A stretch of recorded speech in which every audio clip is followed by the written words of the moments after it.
বেকারত্বের যন্ত্রণা বুঝো, ভাতের থালা হাতে নিয়ে কোন সময় কাঁদছ, যারা কাঁদছে অগদায় দিকে এই মুহূর্তটা কিরকম।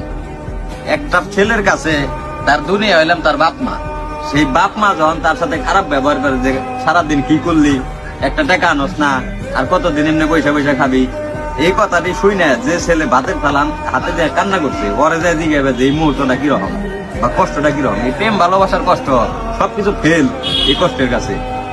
কারণ হলে যখন তোমার মা 10 মাস 10 দিন তোমার যখন পেটে ধরছে, এই মা তোমার পাইলা পয়সা বড় করছে, এই মা যখন তোমার কইবো যে কি কামাই করলি বা আমাগুলো কি করা পারছ, কি দিয়া পারলি, তখন তুমি বুঝছো যে ভিতরে কিরকম লাগে।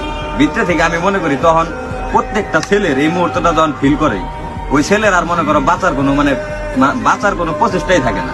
মানে ওর মন চায় না যে আমি আর বাঁচা থাকি, তখনই মন চায় যে মরে যাই। এটাই ভাই নিয়ম, বাস্তবতা মানতে হইব সবসময়। এই কষ্টটা